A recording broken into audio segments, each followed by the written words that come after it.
Tava na loja de roupas da minha amiga, ajudando ela a colocar a etiqueta nos vestidos, até que entrou uma mulher com o filhinho dela, que deve ter mais ou menos uns 3 aninhos. Gente, em menos de 10 minutos ele quebrou 2 cabides, subiu em cima da vitrine, derrubou o manequim e ainda quebrou o trinco da porta. Eu acredito que ele estava fazendo tudo isso pra chamar a atenção da mãe dele, que não saía do celular. Ela pegou algumas roupas, foi até o provador, e aí, enquanto isso, o filhinho dela fez amizade com o Davi, meu filho, os dois começaram a brincar, ele é muito fofinho.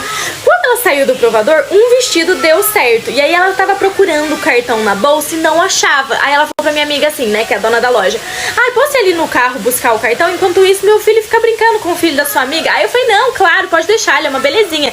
Ela foi no carro e não voltou. Passaram-se 1, 2, 3 horas e ela não voltou. Aí eu tive que ir lá no estacionamento, não tinha nenhum carro lá. Eu voltei e falei: amiga, você tem o nome dela? Ela falou: não. Você tem o telefone dela? Não. Eu falei: então agora o que a gente vai fazer quando essa criança sentir falta da mãe dela, gente? Parte 2, Instagram e TikTok. Decidi, então, perguntar pro menininho de 3 aninhos como que chama a mãe dele. Aí ele olhou pra mim e falou assim: mamãe. Eu falei: tá, mas o nome dela, por exemplo, eu sou mamãe do Davi, eu chamo Cacau. E a sua mãe? Ele: mamãe. Depois de muito tempo, ele falou pra mim o nome da mãe dele. Eu falei: você sabe o sobrenome?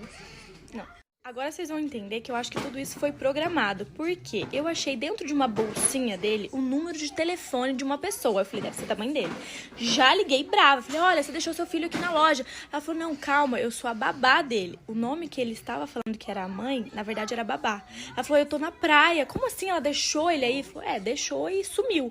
Aí ela me passou o número do telefone da mãe dele e do pai dele e da tia dele. Liguei pra mãe dele e ela falou pra mim assim: você pode ligar daqui a pouco, eu tô no banco? Eu falei: banco? Se você não estiver aqui em 10 minutos, eu vou ligar pro conselho tutelar e pra polícia. E desliguei o telefone na cara dela. Em menos de 10 minutos, ela chegou.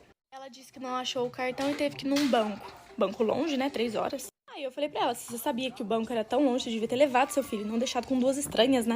Enfim, ela foi embora toda carinhosa com o filho dela, falando que os dois iam tomar sorvete junto com o papai. Aí eu olhei no carro, tinha um moço no carro, que era bem parecido com a foto do WhatsApp, do número do telefone do pai dele, que a babá me passou. Então, ok, mas o que me deixa mais calma é saber que a babá falou pra mim no telefone que vai voltar mais cedo da praia só pra ficar com ele. E ele é apaixonado na babá, gente. Só chamava o nome da babá o tempo todo. Inclusive, quando eu falei quem é a sua mãe, ele falou o nome da babá. Quando eu estava no colégio, quando eu tinha 12 anos, para ser mais específica, eu me apaixonei pela primeira vez. Sabe aquele amor de criança, de pré-adolescente, que você acha que vai morrer pelaquela pessoa? Então, pura ilusão. O menino, ele já tinha 15 anos. E eu não sei por qual motivo, eu coloquei na minha cabeça que ele também gostava de mim. Eu pensava assim que ele me dava mole, que ele dava em cima de mim. E um dia me deu uma louca na hora do recreio que eu cheguei nele e pedi ele para namorar comigo. Assim, do nada, na frente de todo mundo. Quando eu pedi isso para aquele garoto, ele me humilhou de uma forma que foi o primeiro trauma da minha vida. Ele me cheirava. E ele dizia assim: não, eu só tô cheirando você para ter certeza de que esse cheiro de xixi vem daí. Se toca, garota. Você ainda faz xixi na cama. Você acha que eu vou olhar para uma garota que fede a mijo? Isso na frente do colégio inteiro. E sim, ele estava certo, eu era muito novinha. E eu vou confessar, eu fazia sim xixi na cama. Então pode ser que nem era só zoeira da parte dele, pode ser que ele realmente estivesse sentindo o cheiro de mijo vindo de mim. Mas nada disso dava o direito dele me humilhar daquela forma. E o problema é que aquela humilhação que ele fez comigo acabou desencadeando vários outros problemas e transtornos, sei lá. Porque com isso eu comecei a mentir na escola para poder me defender. Sempre que alguém tocava nesse assunto, dessa vergonha, daquele dia, daquele garoto, eu inventava alguma coisa para me esconder atrás disso, sabe? E isso foi virando uma bola de neve tão grande.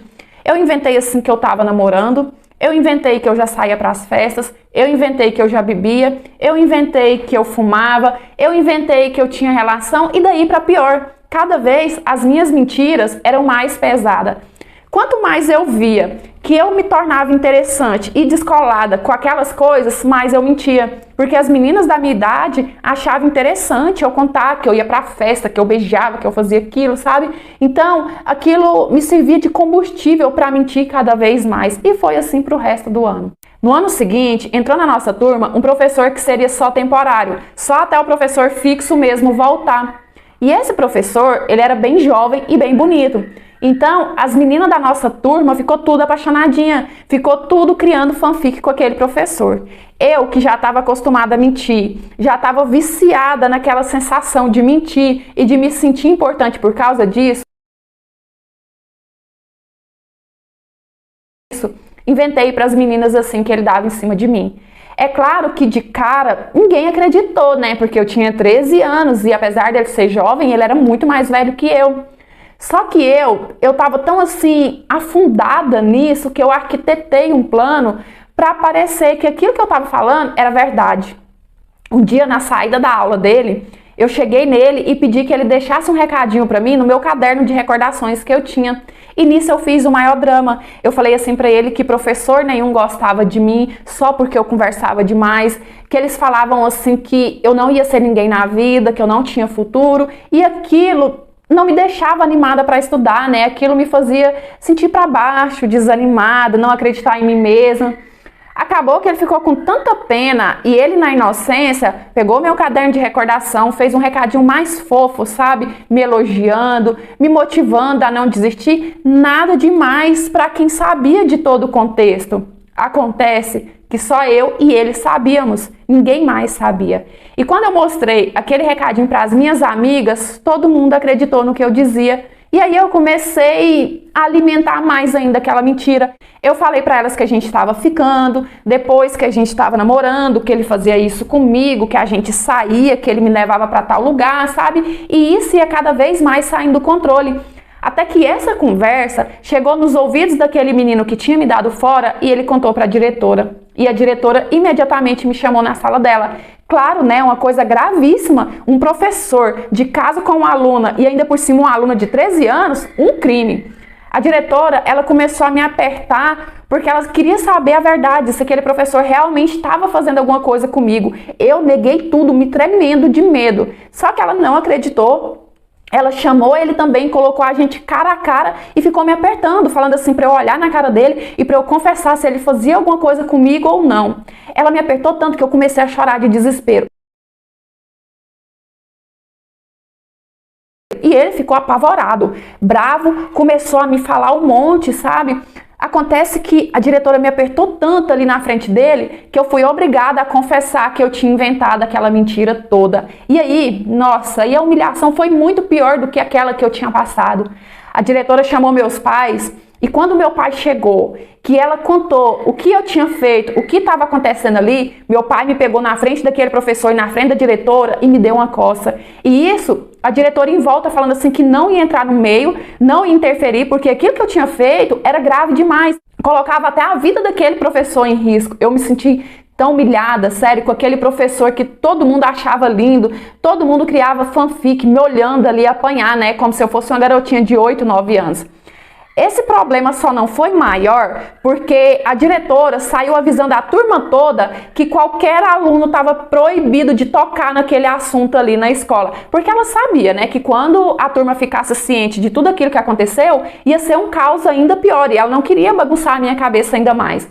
A diretora me obrigou a fazer um tratamento, um acompanhamento com a psicóloga do colégio. E assim, no começo, eu morria de raiva, eu chorava, eu queria morrer para fugir daquela vergonha. Porque apesar de ninguém falar, eu via nos olhares dos meus colegas, sabe, me julgando e pensando assim, ai, que vergonha, apanhou na frente do cara que mentiu que estava pegando.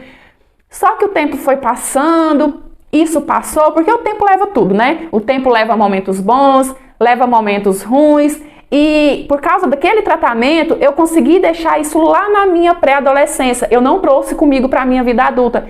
Então, hoje eu fico pensando que a postura que a diretora teve foi a mais correta possível, né? Me obrigar a fazer um tratamento com aquela psicóloga. Porque eu fico imaginando, se aquela bomba estoura lá com os meus 13 anos e eu não faço um tratamento, um acompanhamento, como eu já tinha tido aquele outro trauma, provavelmente hoje eu seria uma adulta com distúrbios, com problemas, com transtornos, sei lá, né? Acaba que isso tudo me serviu de livramento e também de lição.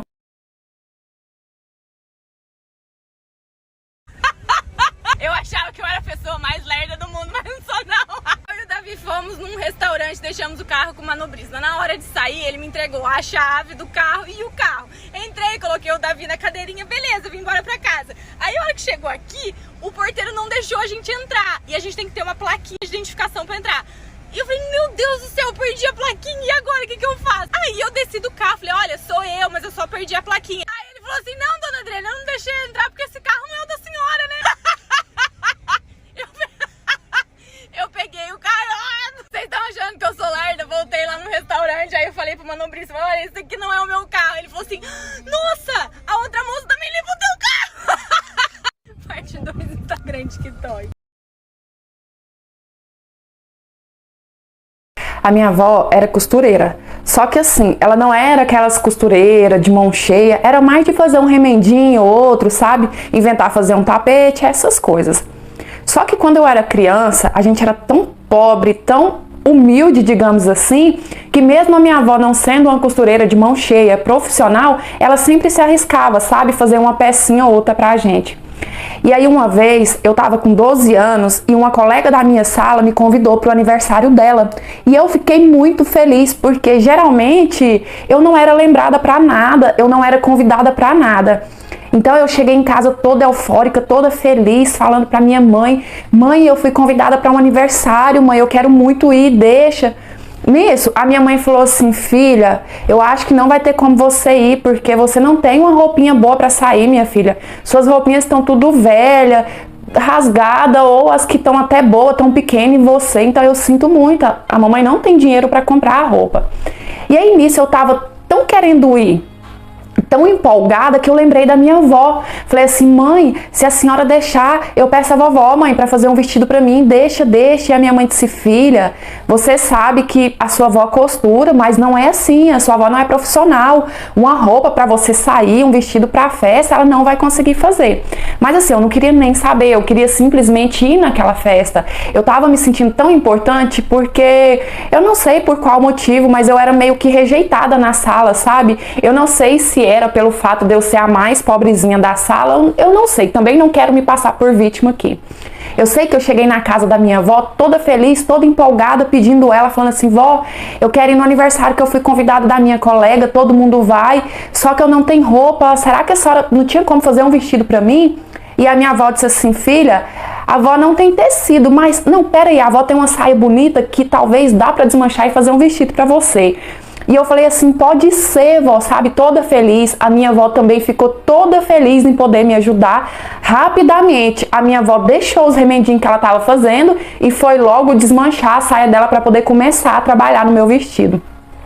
A minha avó entregou o meu vestido 2 dias antes da data que ia ser mesmo o aniversário, sabe? E quando a minha avó me entregou, nossa... eu mal consegui disfarçar a minha decepção, mas tipo, eu disfarcei, eu não mostrei, porque gente, sério, tava horrível. Eu sabia que a minha avó não era profissional, mas aquele vestido, ele nem parecia vestido, ele tava parecendo um saco, sem forma. Mas a minha avó, ela me entregou com uma felicidade tão grande, sabe? Porque parece que ela se sentia feliz em ser útil, em poder ajudar. Que eu simplesmente peguei aquele vestido, dei um sorriso, sabe? De uma